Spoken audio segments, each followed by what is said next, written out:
Y hay una pregunta que realmente, y dependiendo de la respuesta que nosotros demos a esa pregunta, no es un asunto de que si vas a ganar un concurso, no es un asunto de que te vas a casar con otra persona, ¿no? Aquí la respuesta, dependiendo de esa respuesta, es un asunto de vida o de muerte. Y es lo que Jesús habla con sus discípulos en esta porción que vamos a estudiar. Es interesante porque Jesús ya en este momento, a partir del capítulo 9 de Lucas, son los últimos 6 meses del ministerio de Jesús. Ya Jesús ha pasado 3 años con sus discípulos.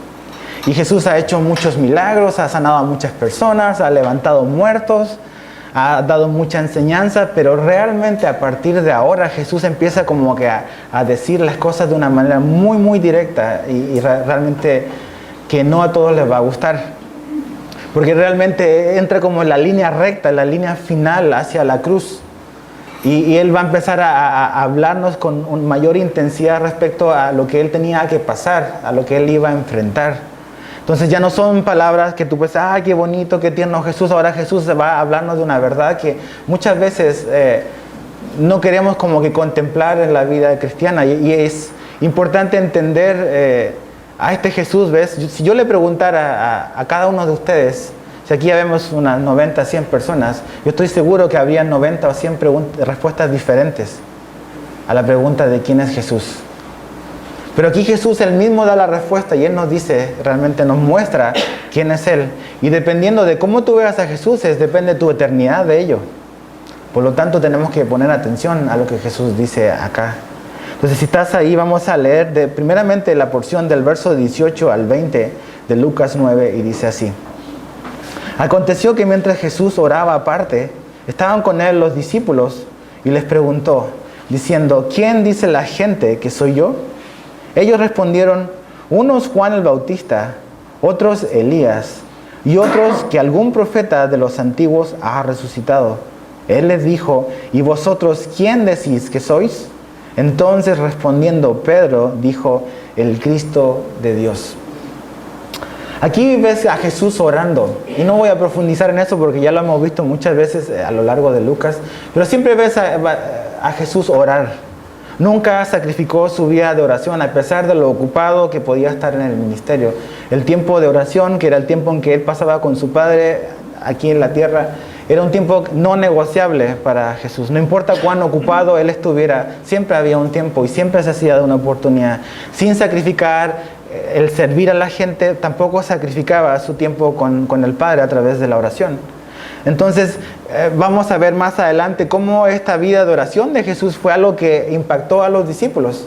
Vemos que aquí Jesús estaba orando y los discípulos estaban presentes en ese momento en el cual Jesús está orando. Y la conversación que Jesús tiene con los discípulos está marcada y está influenciada por el tiempo con su Padre. Jesús no decía absolutamente nada al azar. No decía absolutamente nada movido por un impulso, simplemente. Cada cosa que Jesús dijo, enseñó e hizo estaba movida por la voluntad de su Padre. Y lo que va a decir ahora y de lo que Jesús va a comenzar a hablarnos ahora es parte del mensaje y es la parte central del mensaje de la razón por la cual Jesús vino y quién Jesús es. Entonces aquí Jesús está orando, están los discípulos y Jesús le hace 2 preguntas. Que realmente la primera pregunta que le hace está vinculada con la segunda. O sea, Jesús le hace una pregunta para llevarlos realmente a mostrarles algo a ellos mismos.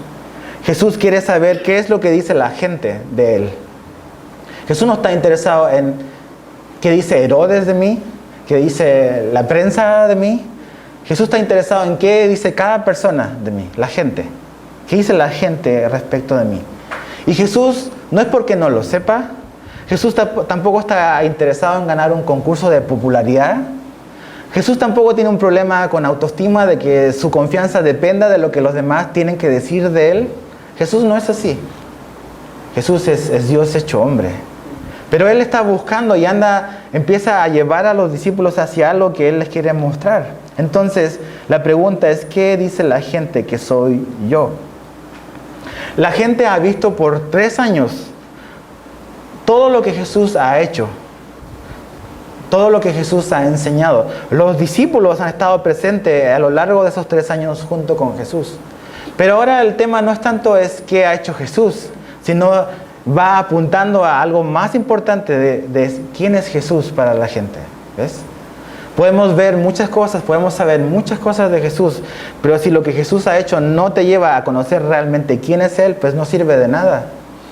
Finalmente, tu opinión, cómo ves a Jesús, quién es Jesús, es lo que va a determinar realmente si lo ves como un Salvador y como un Señor. Entonces, todos tienen una opinión de Jesús. Mucha gente, tú le puedes preguntar a cualquier gente en la calle y todos tenemos una opinión respecto a Jesús. Es fácil a veces hablar de Dios, la gente le gusta hablar de Dios, pero cuando le mencionas el nombre de Jesús, la gente se pone a la defensiva. Porque ya Jesús es muy específico, Dios es un poco ambiguo para la gente. Sí, muchos dioses o todos los caminos conducen a Dios, pero el momento en que hablas de Jesús, ya estás delimitando y puntualizando en una persona realmente el concepto de Dios. Entonces todos tenemos opiniones de Jesús. Podemos decir muchas cosas, pero aquí Jesús le dice, a ver, ¿qué dice la gente? Había mucha gente que estaba diciendo muchas cosas de Jesús. ¿Te acuerdas de la historia pasada? Vimos cómo Herodes quería conocer más de Jesús, estaba interesado en oír de Jesús. La gente le decía a Herodes, no, es Juan el Bautista resucitado y es el profeta aquí. Entonces había muchos rumores y muchas opiniones diversas sobre quién era Jesús, como lo hay hoy en día. Tú le vas a preguntar a los testigos de Jehová, le vas a preguntar a los mormones y te van a dar una definición propia de quién es Jesús. Entonces es importante saber quién es el Jesús de verdad. Porque pueden levantar la mano muchos Jesús. Es Jesús acá, pero el verdadero está aquí en la Biblia. Y Él es el que habla de sí mismo. Él va a decir quién es Él. A Él tenemos que escucharlo, a Él tenemos que conocer. Entonces muchas opiniones. ¿Y cuáles eran las opiniones que habían en la época? Dice, no, pues es como Juan el Bautista resucitado. ¿Por qué la gente pensaría que Jesús era como Juan el Bautista? Probablemente por su estilo, porque, ¿te acuerdas? Juan el Bautista tenía muy claro algo. Su mensaje era un mensaje de arrepentimiento. Juan el Bautista dijo, arrepiéntense, el reino de Dios se ha acercado. Y es exactamente el mismo mensaje que Jesús dio. De arrepentimiento, el reino de Dios se ha acercado. Y dice ahí en Mateo que Jesús, desde que comenzó a predicar ese evangelio de arrepentidos, el reino de Dios se ha acercado, nunca dejó de hacerlo. En realidad, a partir de ahí, siempre su mensaje era el mismo. Arrepentidos, el reino de Dios se ha acercado. Entonces, el mensaje de Jesús era muy similar al de Juan. De hecho, Juan vino a prepararle el camino a Jesús. Era el hombre que estaba preparando el camino para él. Entonces, probablemente la gente al ver a Juan, y Juan ya no está, ya fue decapitado por Herodes, dice, no, probablemente es Juan como que vuelto a vivir Jesús. Ahora, interesante, lo vimos con Juan el Bautista. Juan el Bautista no hizo ni un solo milagro. Y Jesús dijo que él fue el profeta más grande que existió y no hizo ni un solo milagro. Entonces, los milagros no determinan tu grandeza. Es de quién hablas. Juan el Bautista hablaba de Jesús. Por eso es su grandeza. Otro decía, no, es Elías. Y Elías era un profeta, un hombre de Dios, que fue usado en un tiempo donde el pueblo de Israel había una gran apostasía. Estaban yendo tras dioses, tras Baales. Y Dios levanta a este hombre que hablaba al nombre de Dios para confrontar al pueblo. Y Dios usó a Elías para hacer grandes señales y grandes prodigios. Quizás recuerdas en Primera de Reyes, ahí puedes ver la historia de Elías y ves cómo Dios usa a Elías para incluso hacer descender fuego del cielo, ahí sobre el monte Carmelo. Entonces Jesús, la gente decía, no, pues tiene ese como que estilo de Elías, es un hombre que hace milagros, ¿ves? Jesús hizo milagros. Entonces, ¿dónde ponemos a Jesús, verdad? ¿En qué categoría? ¿Dónde Jesús encaja en la escena aquí? No es como Juan, no es como Elías. Y también dice que muchos decían que eran como los profetas del Antiguo Testamento. De hecho, en Mateo 16 dice que algunos pensaban que era Jeremías como que vuelto a la vida.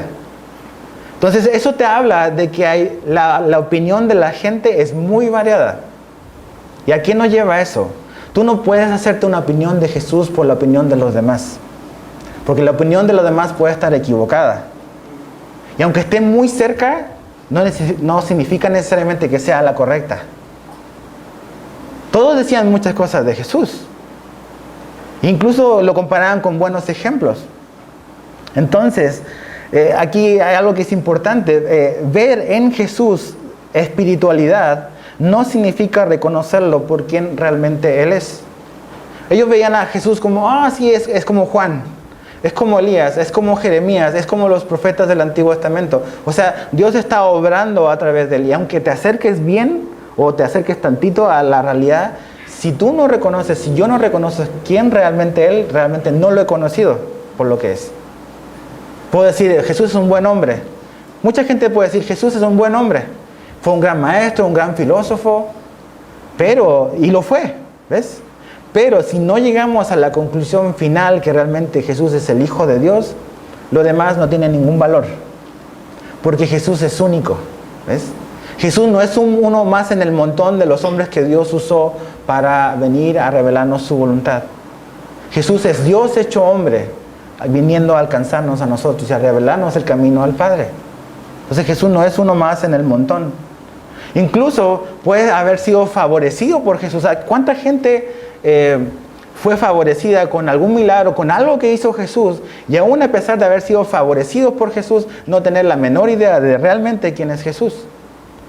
Mucha gente, Jesús hizo milagros. Y la semana pasada vimos el milagro de la alimentación de los 5,000 hombres, sin contar mujeres y niños.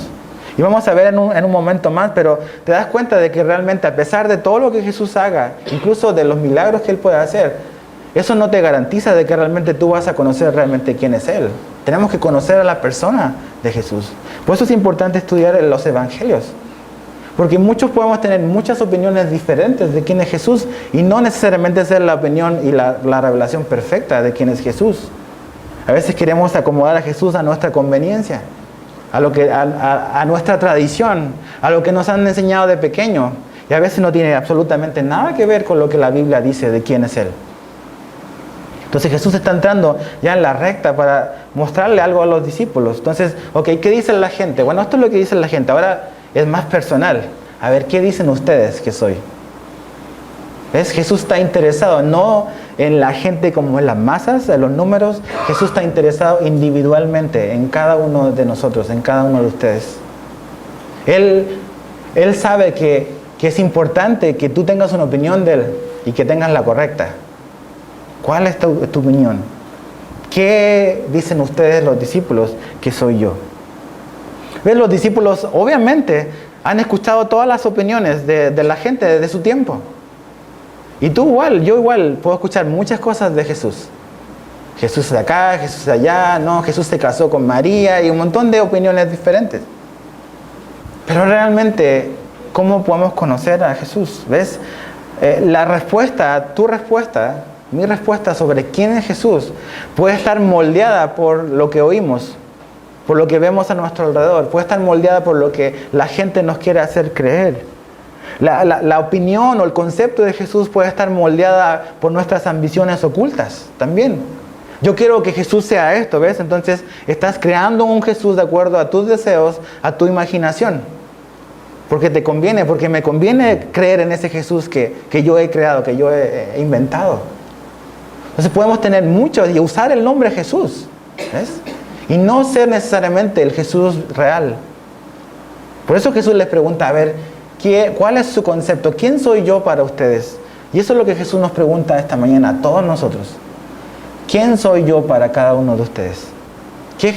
¿En qué Jesús estás creyendo? Es importante la respuesta. Debo conocer a Jesús. Jesús dijo, escudriñad las Escrituras porque ellas hablan de mí. Juan, al final del capítulo 20, dice que el Evangelio de Juan fue escrito para que creamos que Jesús es el Hijo de Dios y que en Él tengamos vida. Y Juan pone ahí en Juan 20 de que Jesús es el Hijo de Dios como una razón, como un ingrediente importante para que tú y yo tengamos vida. No dice que Jesús era un buen hombre, o que Jesús era un profeta, o que Jesús era un ángel que se hizo hombre, como lo enseñan algunas sectas. Jesús es el Hijo de Dios. Es el Hijo de Dios. Ahora fíjate qué dice acá, volviendo a Lucas 9. La respuesta de Pedro, ahí está Pedro. Dice, respondiendo Pedro, dijo, el Cristo de Dios. El Cristo de Dios. Pedro tuvo esta revelación y vio y reconoció a Jesús por lo que Jesús era. En Mateo 16 dice, con los ojos de Mateo, dice, tú eres el Hijo de Dios. Así lo pone en la declaración de Pedro. También en Mateo 17 dice que esta revelación o este reconocimiento de parte de Pedro le fue revelado a Pedro por el Padre. Por el Padre. Y sabes que esto está muy, muy importante. Mateo 16, lo puedes leer, es la historia paralela a esto. Esto no se trata de conocer a Jesús, no se trata de deducción, se trata de revelación y de inspiración. Tú no vas a conocer a Jesús, yo no lo voy a conocer simplemente por deducir algo. Necesitamos la revelación de parte de Dios. Necesitamos su iluminación para comprender, para que esa venda que está delante de nosotros pueda caer. No es deducción, es revelación. Cuando Jesús va a ir a la cruz, Juan 14, 15, 16, Jesús tiene una conversación con sus discípulos y les empieza a presentar a esta nueva persona que va a venir, que es el Espíritu Santo. Y Él dice que el Espíritu Santo va a hablar de Jesús. Tú lees Juan 16 y te das cuenta de que el propósito del Espíritu Santo es llevarnos a Cristo. Es revelar a Jesús, es convencernos de pecado, de justicia y de juicio, dice Jesús. Entonces, dices, bueno, no se trata de que yo tengo que creer, que todo depende de mí. Tú tienes que creer y tienes que responder a la convicción que Dios está poniendo en tu corazón y en tu mente. No hay como que simplemente yo, simplemente tú. Dios está trabajando en tu vida, en tu corazón, en tu mente, para que tú creas lo que se nos está revelando, lo que está escrito respecto de Jesús. Y tú tienes que responder, yo debo de responder. Yo debo de tomar esa decisión, yo debo de examinar la Escritura y decir, a ver, esto es lo que Jesús dijo de sí mismo, ¿ves? Jesús reveló que Él era Dios.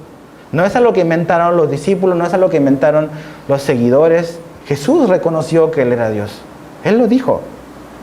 Entonces, es de suma importancia y tu eternidad depende de cómo ves a Jesús. Si lo ves como un simple hombre. Si Jesús es un simple hombre, Él murió y Él no resucitó. Y si Él no resucitó, nuestros pecados siguen ahí tal cual y estamos en problemas con Dios. Pero como Jesús es Dios, Él murió y se levantó. Y nuestros pecados fueron perdonados. Y Dios aceptó el sacrificio del Hijo, por eso tenemos esperanza. Y nuestra fe no es en vano, como dice Pablo. Entonces, la idea y la verdad, no la idea, la verdad de que Jesús es Dios es central en tu salvación. Si tú no crees que Jesús es Dios, estás en un problema. Lo puedes ver como un buen hombre, pero no es lo mismo a reconocer a Jesús como un hombre de Dios a que Jesús es Dios hombre. ¿Ves? Muchas religiones pueden ver a Jesús como un hombre de Dios, pero ¿qué dice la Biblia? Que Jesús es Dios hombre, no un hombre de Dios. Muy importante. Ahora, fíjate cómo sigue la historia. Dice, pero Él les mandó, versos 21 y 22, que a nadie dijesen esto, encargándoselo rigurosamente, y diciendo, es necesario que el Hijo del Hombre padezca muchas cosas y sea desechado por los ancianos, por los principales sacerdotes y por los escribas, y que sea muerto y resucite al tercer día. ¿No te llama la atención que Jesús dice, no, quiero que nadie sepa esto todavía? Dice que les mandó y dice que se los encargó rigurosamente que a nadie revelaran esto. ¿Revelaran qué? Lo que Pedro acaba de decir, de que Jesús es el Hijo de Dios. ¿Por qué Jesús no querría que los discípulos revelaran finalmente quién es realmente Jesús? ¿No te has puesto a pensar en eso? ¿No se trata realmente de eso? De que reconocer a Jesús como el Mesías. Sí, de eso se trata, pero ¿de qué Mesías estás hablando? ¿Ves? ¿De qué Mesías iban a hablar ellos? Jesús no quiere que los discípulos revelen su concepto del Mesías. Lo que ellos piensan que es el Mesías que iba a venir. Jesús quiere que el verdadero Mesías sea revelado, no el que los discípulos creen o quieren. ¿Por qué digo esto? Porque los judíos tuvieron muchos problemas con Jesús. Los discípulos batallaron mucho para entender y para poner en su mente esta idea y este concepto de que lo que Jesús va a decir ahora, de que el Mesías va a morir, que el Mesías va a sufrir, de que el Mesías va a ser crucificado, que va a ser burlado. ¿Por qué? Porque los judíos pensaban de que tenían este concepto de Mesías conquistador, que iba a venir y los iba a liberar de los romanos y que les iba a dar esa libertad política, esa libertad del imperio romano. Entonces, cuando ven a Jesús como un siervo, como uno que va a lavar los pies, como un hombre que va a entrar en un burro, no en un caballo conquistador, como que empiezan a decir, a ver, ¿este Jesús es el que estábamos esperando? Como que no cuadra con el Mesías que hemos creído toda la vida. Entonces, es importante Jesús quiere que ellos tengan el concepto real de quién era este Mesías que era prometido. Mira, vamos tantito a Juan capítulo 6. Juan 6, verso 15.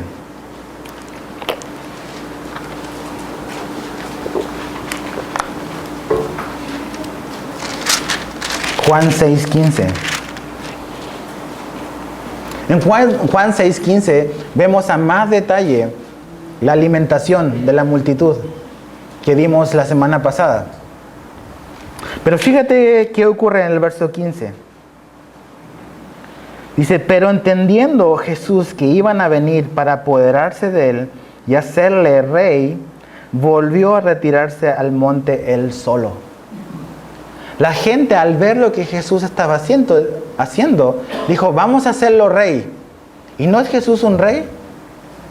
Sí. Jesús podría haber dicho, sí, vamos, ahora sí, voy a ser el rey. Pero Jesús dijo no. Porque ellos tenían un concepto distorsionado de quién tenía que ser el Mesías, de cómo tenía que ser este rey. Ellos querían usar a Jesús como un rey que los liberara de los romanos, ¿ves? Estaban usando a Jesús como una herramienta para hacer y para manejarlo y para manipularlo de acuerdo a su conveniencia. Y Jesús no está interesado en eso. Y ¿sabes qué? Jesús no está interesado en dejarse manipular ni por ti ni por mí para que lo usemos a nuestra conveniencia. Jesús no es así. Entonces a veces usamos a Jesús para que me libere de mis problemas. No, ven a Jesús y tus problemas se acaban. Eso es a veces el evangelio que se predica. Ven a Jesús y vas a ser feliz. Ven a Jesús y ya no te vas a enfermar. Y es una mentira. Ese no es el evangelio. Jesús no está interesado en que lo vean como un rey que los va simplemente a liberar de un imperio terrenal. Ese no es el Mesías de verdad. Jesús vino a hablarnos de otras cosas. Vino a salvarnos de la tiranía, del pecado y de la muerte. A darnos vida eterna, a perdonar nuestros pecados. Pero aquí la gente, sí, rey, pero simplemente porque Jesús les daba de comer. Es la realidad. ¿Por qué has reconocido a Jesús como un rey en tu vida? ¿Porque te da de comer? ¿O porque realmente te has dado cuenta quién es Jesús? ¿Ves? Que es el Hijo de Dios. No es un simple hombre. Sí, Jesús te va a dar de comer, te va a proveer. Pero esa no es la razón por la cual lo adoramos. Lo adoramos porque Él es Dios. Y Él se hizo hombre y vino a rescatarnos. Pero siempre, y ahí Jesús empieza a tocar cuáles son nuestras motivaciones. ¿Qué onda con Jesús? ¿Por qué estoy siguiendo a Jesús? ¿Cuál es el Jesús en el que creo? Es importante. Entonces, tú ves el libro de Isaías 53 y lo puedes leer después. Y ahí hay una radiografía de cómo iba a ser el Mesías. Y ahí Isaías, siglos antes, dijo que el Mesías iba a padecer, de que el Mesías iba a ser golpeado, torturado, iba a ser burlado, iba a ser entregado. O sea, ya estaba escrito, pero eso no le gustaba a la gente, ¿ves? No, eso de sufrir, de padecer, eso no es del cristianismo. Eso está en la Biblia. Y eso era lo que el Hijo de Dios iba a hacer. Iba a padecer. Y eso es lo que dice, fíjate, pero Él le mandó que nadie dijese eso, encargándoselo rigurosamente y diciendo, es necesario dice, verso 22, es necesario padecer, ser desechado, morir, pero también resucitar. Mira, dice que es necesario. ¿Por qué era necesario que Él viniera? Que Él pasara esa muerte así tan brutal. Porque había un precio que había que pagar. Y ese precio no lo podíamos pagar ni tú ni yo. Por eso era necesario. De hecho, el Salmo 49, 7, 8 dice lo siguiente: ninguno de ellos podrá en manera alguna redimir al hermano, ni dar a Dios su rescate, porque la redención de su vida es de gran precio y no se logrará jamás. El rescate de la vida de otra persona no se puede lograr jamás, porque nadie puede pagar ese precio. Solamente había una persona que lo podía pagar, era Dios viniendo Él mismo. Por eso era necesario que Él viniera y pasara esa muerte brutal por ti y por mí. ¿Ves? Es necesario, habla de algo que se debe hacer, algo que es obligatorio, algo que se necesita. Ahora, no pienses de que Jesús se vio obligado al venir. Lo que mandó a Jesús a la tierra no fue la obligación, fue el amor. Pero Él sabía y Él vino porque sabía que era la única manera en que nosotros podíamos ser perdonados. La única manera en que la ira de Dios, la justa ira de Dios, fuese aplacada y desapareciera contra los pecadores, contra los enemigos de Dios que somos tú y yo, era que alguien tenía que morir en nuestro lugar. Y ninguno de nosotros podía haber pagado ese precio como vimos acá. Porque no se podía pagar, por eso era necesario, dice Jesús. Jesús dijo antes, es necesario que predique el Evangelio. Aquí dice, es necesario que yo vaya y haga esto. Es necesario padecer. O sea, ¿qué está diciendo Jesús? Muchas iglesias hoy en día dicen, no, Jesús, no digas sufrimiento. No digas esas palabras. Sufrir. Jesús experimentó en carne propia el sufrimiento, el dolor. No le vinieron con cuentos. Él sintió esos clavos ahí, la corona. Fue traspasado y lo sintió, estaba bien consciente. De hecho, cuando le quisieron dar algo para beber, para anestesiarlo, Jesús no quiso. Quería estar plenamente consciente de todo lo que bebía, cargando tus pecados y los míos. Y ¿sabes qué? Yo creo, estoy muy convencido, eso es muy personal, puedes estar en desacuerdo conmigo. Pero yo creo que Jesús en la cruz estaba pensando individualmente en cada uno de nosotros. Porque en el Antiguo Testamento cada hombre tenía que presentar un cordero por su pecado en particular. No así como que simplemente la masa. Cada persona, y lo estamos viendo en Levítico, cada hombre tenía que llevar un animal para sacrificar individualmente por su pecado. Entonces Jesús no murió por los números. Dice que murió por el mundo, pero Jesús murió específicamente por cada uno de nosotros. Individualmente, por tu pecado, por tus mentiras, por mis mentiras. Por lo que hago, por el adulterio, por la fornicación, por los pleitos que tenemos. Por esas cosas murió Jesús. Y tenemos que hacer lo nuestro. ¿Ves? Padeció. Dice fue desechado. O sea, eso habla de rechazo. Jesús fue rechazado. Y finalmente murió. Pero ¿sabes qué? La muerte de Jesús no fue accidental, fue intencional. Fue intencional. Me recuerdo, y creo que lo dije hace un tiempo atrás, cuando salió la película La Pasión de Cristo, toda esta polémica que se abrió con los judíos, contra Mel Gibson, porque presentaba la película como que los judíos mataron a Jesús y como Jesús dio su vida. Él decidió darla. El juicio de Jesús, todo lo que Jesús vivió, demostró nuestra maldad. Claro que sí. Lo mandamos a la cruz, pero si Él no hubiese querido ir a la cruz, nadie puede ponerle un dedo encima a Jesús. Jesús dijo, yo no toman mi vida, yo la pongo. ¿Ves? Él la puso intencionalmente. No fue un accidente, no fue Jesús, ay, me ganaron. Pero el concepto de Mesías, ¿ves? Era diferente. El que nos va a liberar de los romanos. El que me va a salvar de los problemas, el que me va... El gran problema del cual Jesús te salvó es del infierno, de la eternidad separada de Dios. de una eternidad en condenación, lejos del Padre, sin ninguna chance de poder arreglar eso. Y Él lo vino a arreglar porque te ama, porque nos ama. Entonces, un Jesús conquistador, y Jesús va a volver como conquistador, ¿ves? Pero eso es su segunda venida. Él va a venir como un rey que es, pero su primera venida Él vino como un siervo. Y esa era la imagen como que no encajaba con la gente. Y a veces ese es Jesús como humilde, como que no encaja con nosotros, ¿ves? Y quieres tener esta como imagen de Jesús que tú has inventado, que te soluciona los problemas que tú quieres, y como que, ¿dónde está el Jesús de verdad? ¿Ves? Jesús conquistó a sus enemigos no matándolos, muriendo por ellos. Diferente. Los discípulos, la gente quería que Jesús eliminara a los romanos y que finalmente salieran ellos y pudieran ser libres. Pero Jesús no operó por lo que la gente quería. Jesús operó por lo que la gente necesitaba. Y necesitábamos el perdón de Dios. Pero aquí Jesús le dice, y va a resucitar. Pero ¿tú crees que los discípulos pusieron atención al resucitar? Pues no. Realmente se quedaron, Jesús va a morir. Y ves a los dos discípulos que van camino de Emaús, tristes porque se les olvidó que Jesús ya había dicho que Él iba a resucitar. Y eso es lo glorioso del Evangelio, ¿ves? Eso es lo que hace a Jesús diferente. Cualquier hombre, inventor de cualquier religión está ahí en su tumba.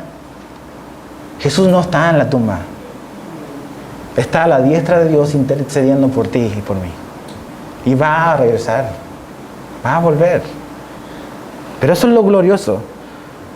Y realmente Jesús se le empieza a revelar a los discípulos por lo que realmente Él es. Por el verdadero Jesús es un Jesús que va a sufrir, que va a morir. Ahora, ¿cuál es la reacción de ellos? Me gusta la reacción de Pedro. No, bueno, no es que me gusta, pero me identifico, porque pues así somos nosotros. Vamos a Mateo 16. Mateo 16. Lucas es buena onda con Pedro, no pone lo que Pedro dice. Pero gracias a Dios por Mateo. Mateo sí dice lo que Pedro dijo. Mateo 16, versos 22 y 23. Es el mismo momento, pero con los ojos de Mateo. Y está eso que Jesús le dice, yo tengo que morir, pero voy a resucitar. Fíjate cómo reacciona Pedro. Pero él, Jesús volviéndose dijo a Pedro, mejor leamos el 21 para entender. Desde entonces, dice, comenzó Jesús a declarar a sus discípulos que le era necesario ir a Jerusalén y padecer mucho de los ancianos, de los principales sacerdotes y de los escribas, y ser muerto y resucitar al tercer día. Entonces Pedro, aquí viene la reacción de Pedro, tomándolo aparte, comenzó a convenirle diciendo, Señor, ten compasión de ti. En ninguna manera esto te acontezca. Pero él, volviéndose, dijo a Pedro, quítate de delante de mí, Satanás, porque me eres tropiezo, porque no pones la mira en las cosas de Dios, sino en las de los hombres. Fue un aterrizaje forzoso para Pedro. Hace un minuto está diciendo, tú eres el Hijo de Dios. Y todos, va a la ovación para Pedro. Un minuto después, Señor, no vayas ahí, quítate de mí, Satanás. Hay que bajarle un poquito los humos a Pedro. Pero imagínate, tú dices, no, pues yo hubiese dicho lo mismo. Yo amo a Jesús. Pero ¿qué le dice Jesús? Tú estás poniendo los ojos en las cosas terrenales. Y estás diciendo eso influenciado no por Dios, sino por Satanás. Ahora fíjate cómo lo pone Marcos. Vamos a Marcos 8. El libro ahí antes de Lucas. Marcos 8.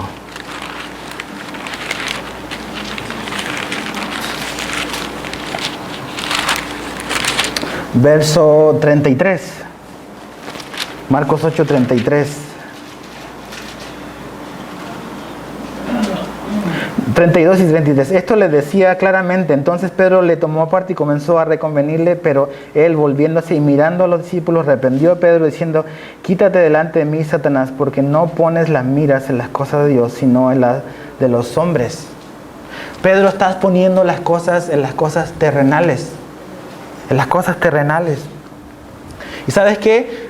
Buena intención no es sinónimo de voluntad de Dios. ¿Ok? Tú, yo puedo tener la mejor intención y no necesariamente sea la voluntad de Dios. ¿Por qué Pedro quiere que Jesús no vaya a la cruz? Él quizás piensa sinceramente, pero está siendo usado para que Jesús no vaya a la cruz. Y si Jesús no va a la cruz, ¿qué ocurre? No hay perdón de pecados. ¿Ves? Jesús, o sea, Pedro está diciendo, no, Señor, no digas esas palabras. Cancela tus palabras. Pero Jesús le dice, no, o sea, ¿qué onda, Pedro? O sea, Satanás, quítate de mí porque estás siendo tropiezo. Tú podrías pensar, la cruz fue un tropiezo. No, dice, el que tú me impidas ir a la cruz va a ser un tropiezo. Porque era necesario que Jesús fuera a la cruz. Es necesario. Pedro, imagínate Pedro como que fue así como que pum, el orgullo al suelo. Fíjate el verso 23 al 27. Y decía a todos, si alguno quiere venir en pos de mí, niéguese a sí mismo, tome su cruz cada día y sígame. Porque todo el que quiera salvar su vida la perderá. Y todo el que pierda su vida por causa de mí, éste la salvará. Pues ¿qué aprovecha el hombre si gana todo el mundo y se destruye o se pierde a sí mismo? Porque el que se avergonzare de mí y de mis palabras, de éste se avergonzará el Hijo del Hombre cuando venga en su gloria. Y en la del Padre y de los santos ángeles. Pero os digo en verdad que hay algunos de los que están aquí que no gustarán la muerte hasta que vean el reino de Dios. Jesús acaba de decirle y acaba de clarificar en la mente y en el corazón de los discípulos quién es verdaderamente el Mesías, lo que Él va a hacer. Es necesario que padezca, que muera y todo esto y que voy a resucitar. Entonces les corrigió su concepto de quién era el Hijo de Dios. Entonces tú y yo igual también tenemos que alinearnos con esto. El concepto, la imagen que tienes de Jesús, ¿es la bíblica o no? ¿O es algo que tú has inventado? ¿Es lo que Jesús dice de sí mismo? ¿O es algo que has escuchado por ahí? A veces todos vivimos con teologías prestadas. O sea, tenemos una opinión de lo que nos han prestado por aquí y por allá, pero no hemos conocido realmente por la Biblia quién es Jesús. Pero una vez que Jesús ya le dice, ok, esto es lo que soy, esto es lo que voy a hacer, Jesús ahora empieza a decirle, ok, esto es lo que significa ahora el seguirme. Y esto es lo que significa realmente ser un discípulo mío. Y habla de esto. Y le revela cómo se ve un discípulo, qué significa seguir a Jesús. Y es tan importante porque a veces la gente, a lo mejor tú mismo hoy acá, estás confiado en que un día hiciste una oración y un día levantaste tu mano para recibir a Jesús. Pero si tú no estás viviendo de acuerdo a lo que Jesús dice acá, tú no eres un discípulo. Estás engañado y es peligroso. Por eso es tan importante esta parte de Jesús, tenerla muy clara. Porque el destino después de esta vida está en juego. De cómo ves a Jesús y cómo vives tu vida. Lo primero que Jesús dice ahí y decía a todos.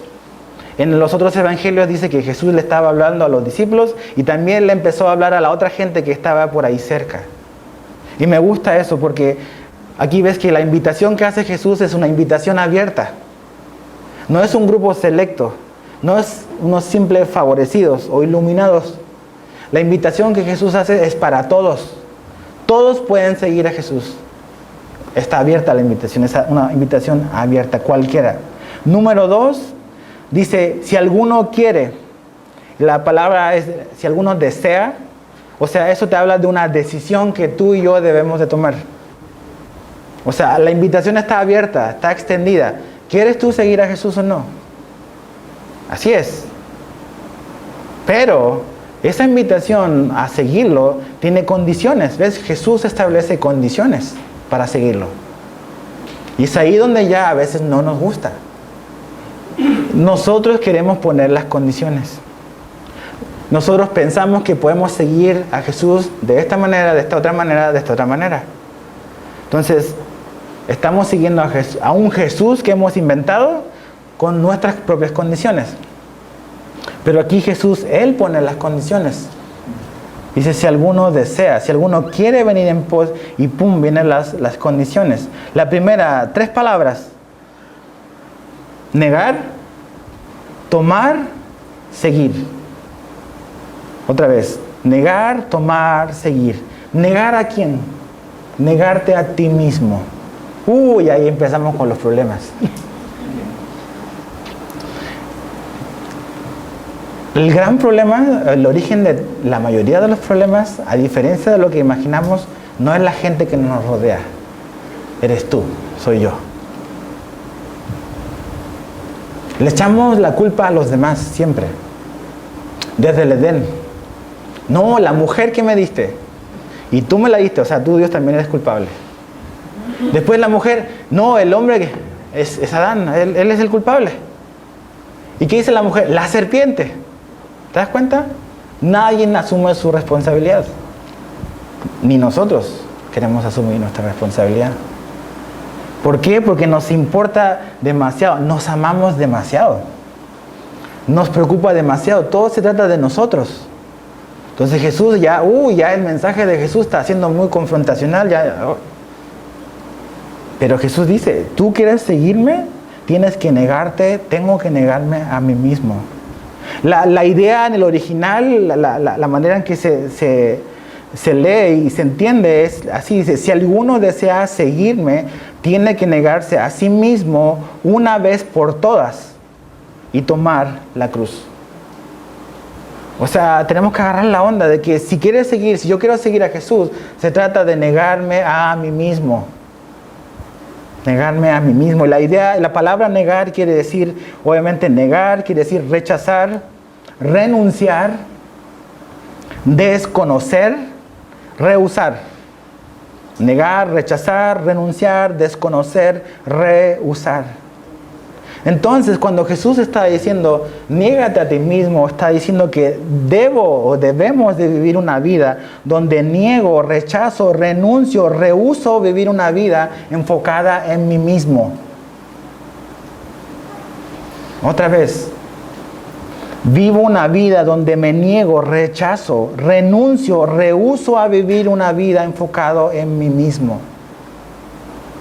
Una vida enfocada en mí mismo no es compatible con una vida que quiere seguir a Jesús. Tenemos que entender de que la vida no se trata de ti, no se trata de mí, se trata de Dios. Nosotros fuimos creados para Dios, no Dios creado para nosotros. Y esta no es la enseñanza popular en este tiempo. Nunca lo ha sido. El humanismo está desde el comienzo, desde el Edén, con la serpiente. Vive para ti mismo, con que Dios te dijo, pobre de ti, Dios mala onda, te quiere privar de algo. Piensa en ti. Básicamente eso es lo que está diciendo Satanás. Piensa en ti mismo. Pero no se trata de nosotros. Entonces, hay 2 opciones. ¿Vives para ti mismo o vives, como dice aquí, negándote a ti mismo? ¿Qué es lo natural en nosotros? Nuestra tendencia pecadora nos hace vivir para nosotros mismos. Los problemas que tenemos, los problemas con nuestros hijos, los problemas con nuestra esposa, los problemas en la congregación, los problemas en el trabajo, son porque todos queremos vivir para nosotros mismos. Entonces, se trata de lo que yo quiero. Entonces, como mi esposa no está haciendo lo que yo quiero, me voy a buscar a una que sí hace lo que yo quiero. O como en este trabajo no hacen lo que yo quiero, me voy a buscar otro trabajo. Y vas a estar así, brincando, porque no has dado cuenta que el problema somos nosotros. Porque estamos viviendo una vida enfocada en nosotros. Y eso es pecado. Entonces, negarnos a nosotros mismos. De hecho, ves segunda de Timoteo, creo que es 3:2, si no mal recuerdo. Dice ahí Pablo, habla de cuáles son las señales de los últimos tiempos. ¿Y sabes cuál es la primera que dice Pablo? La señal número 1 de los últimos tiempos es que van a haber hombres amadores de sí mismos. Esa es la primera señal. Olvídate de terremotos y cosas. La primera señal son hombres amadores de sí mismos. Es una condición del hombre. Pero Jesús dice, no, si tú vas a venir en pos de mí, tienes que negarte a ti mismo. No es un mensaje popular, ¿verdad? Segundo, tomar la cruz. Y ¿sabes qué? La cruz no es tu esposo no creyente. La cruz no es ese problema en tu trabajo. La cruz no es esa enfermedad. La cruz, la gente a la cual Jesús le está hablando, los discípulos, mencionaban la cruz y la gente sabía enseguida qué significaba la cruz. La cruz era un instrumento de ejecución. O sea, no es así como que suavecito, es alguien que carga una cruz va a morir. Entonces Jesús está diciendo que tomar la cruz significa que ¿qué? No solamente es negarte, es morir a ti mismo. Es morir a nosotros mismos. La cruz era algo con los cuales los romanos hacían morir a sus enemigos, a los esclavos. Los ciudadanos romanos no morían en la cruz. Por eso Pablo no murió en una cruz. Pablo tenía la nacionalidad romana y él fue decapitado. Pero la cruz era una muerte horrorosa, vergonzosa. Era larga, era algo tortuoso. Y eso solamente se lo deseaban los romanos a sus enemigos. Entonces cuando Jesús dice, tienen que tomar su cruz, debe haber sido como un balde de agua fría para los discípulos. Es, agarra tu silla eléctrica y sígueme. Hoy vemos la silla eléctrica en Estados Unidos, la pena de muerte, en otros lugares. La cámara de gases. Es algo que dices, es chocante. Bueno, así de chocante era la cruz. Y Jesús le está diciendo, tú tienes que tomar la cruz, tienes que morir a ti mismo. Cruz es sinónimo de muerte. ¿Por qué es necesario morir? Porque Jesús nos quiere dar una nueva vida. Pero si no hay muerte de la vieja vida, no hay nueva vida. Para la nueva vida, la vieja tiene que morir. ¿Ves? Jesús no vino a entretenernos, no vino a apapacharnos. Jesús vino a darnos una nueva vida. No a hacer la vida que tienes mejor. Vino a darte nueva vida. Y para una nueva vida, la vieja vida debe de morir. Para eso es la cruz. Después dice seguir. La idea del seguir Jesús es esta, es sígueme como un discípulo continuo. O sea, esto de seguir a Jesús, de tomar tu cruz, es algo de todos los días. Todos los días debo de morir a mí mismo. Todos los días debo de vivir una vida no enfocada en mí mismo, sino vivir una vida para Dios y para los demás. Pero seguirlo continuamente. Con razón, en otras partes, en Juan 6, cuando Jesús empezó a hablar ya de estas cosas, dice que muchos discípulos incluso dejaron de seguir a Jesús. Porque ya no era así como que, qué padre, de los milagros, sino que era palabra de verdad, ¿ves? Que traspasa el corazón, pero es lo que trae salvación. Ahora fíjate, dice que 24, porque todo el que quiera salvar su vida la perderá, y todo el que pierda su vida por causa de mí, esta la salvará. Aquí Jesús habla sobre la vida. Y la palabra vida en griego, hay dos palabras que tú las puedes ver en español como parecen lo mismo. Cuando Jesús habla aquí de la vida que la vas a perder, no está diciendo tu cuerpo físico. La vida en griego es bios, de donde viene biología, que es nuestro cuerpo. Pero la palabra que Jesús usa para perder tu vida es otra palabrita que es psique, que es tu alma, tu hombre interior. De eso está hablando Jesús. No es que vas a perder, de que te vas a morir físicamente, sino que realmente lo que Jesús está hablando es de algo interior. De quién eres realmente, lo que está dentro de ti, no esta carcasa. Entonces, si estás luchando por seguir los deseos de tu alma, de buscar todo eso que anhelas internamente, vas a terminar perdiéndote. Pero si tú dejas tu vida, si renuncias a tu vida por causa de Jesús, vas a terminar encontrando realmente lo que andas buscando. Me parece como una paradoja. Pensamos que no, tengo que luchar para alcanzar mis metas. Y Jesús dice, no, tienes que renunciar a ti mismo, negarte a ti mismo, tomar la cruz, y cuando haces eso vas a encontrar la vida. Es una paradoja, ¿ves? No es lo que el mundo nos enseña. No, tú puedes. Adelante, mijo. Y Jesús dice, no, muere. Muere a ti mismo. Una persona escribió lo siguiente. Dice, no vas a encontrar quién eres realmente tratando de saber quién eres realmente. Vas a tener que perderte a ti mismo y servir a Jesús y seguirle a Él para descubrir quién eres. No es tratando de buscarte. A veces la gente dice, es que no me he encontrado conmigo mismo. ¿Sabes qué, mijo? Nunca te vas a encontrar. Jesús dice que tienes que perderte en Él.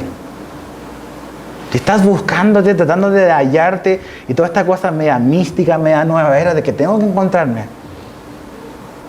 6,000 años de historia del hombre donde no se ha podido encontrar. Porque no se ha encontrado con su Dios. Entonces, fíjate que dice después, verso 25, ¿qué aprovecha el hombre si gana todo el mundo y se destruye o se pierde a sí mismo? ¿Cómo el hombre busca encontrarse? ¿O cómo el hombre, o cómo buscamos nosotros como que encontrarle el sentido a la vida o darle importancia a nuestra vida? Con las cosas que tenemos, con las cosas que acumulamos. Si tienes mucho, eres una persona importante. Si tienes poco, a lo mejor no eres tan importante. Entonces queremos como que esta identidad que nos hemos formado es, yo soy lo que soy por lo que tengo. Pero aquí Jesús dice, mira, puedes tener muchas cosas e ir directo al infierno. Y el problema no es lo que tienes, ¿ves? Es tras qué corres. ¿Cuál es tu objetivo en la vida?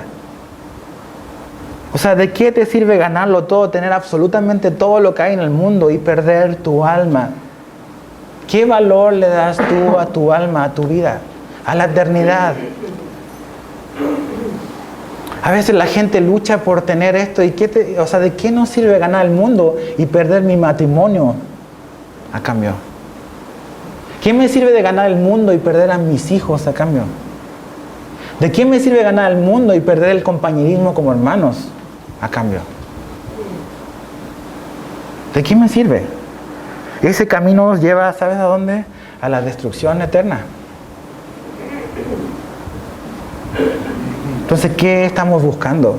¿Qué andas buscando tú? Son palabras fuertes de Jesús, pero son necesarias si queremos seguirlo. Jesús no anda buscando fans. Los fans matan a sus ídolos. Un fan mató a John Lennon. Un fan mató a Selena. Jesús anda buscando discípulos.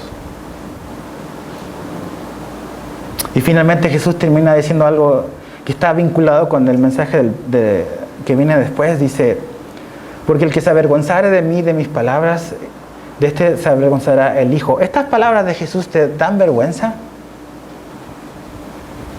A muchos cristianos les da vergüenza porque esto no se predica en las iglesias. Eso de sufrir, ¿cómo voy a sufrir si soy un hijo del rey?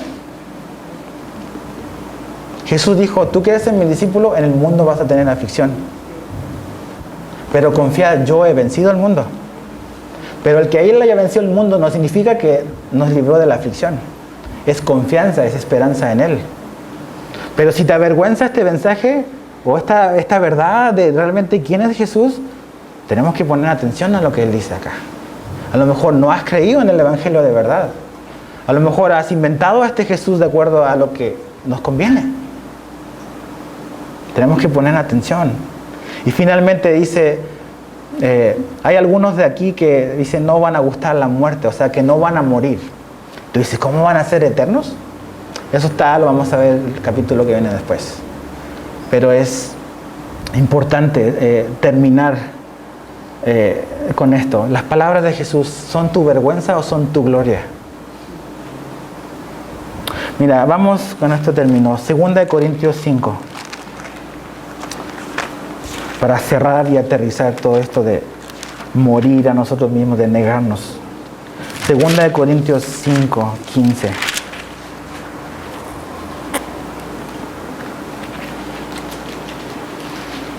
Dice así. Segunda de Corintios 5, versículo 15. ¿Ya están ahí? ¿Sí? Ok, dice así. Y por todos murió, para que los que viven ya no vivan, ¿para qué dice ahí? Para sí, sino para aquel que murió y resucitó por ellos. ¿Te das cuenta que en la cruz Jesús murió para que tú y yo ya no vivamos para nosotros? ¿Ves? El problema éramos nosotros. Vivir para nosotros, esclavos de nuestra condición, de nuestro pecado. Y Jesús nos hizo libres ya para que, ok, ahora sí voy a vivir para mí.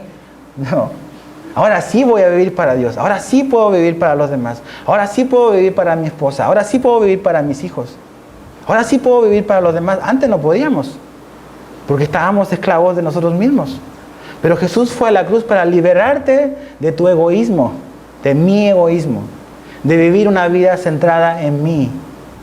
Entonces, ¿en qué está centrada tu vida? Que Jesús nos pueda hablar y que esta verdad sobre Él y sobre lo que implica seguirlo pueda revelarnos dónde estamos parados. Y si estamos parados en el carril equivocado, venir al carril que realmente significa el ser un discípulo de Jesús.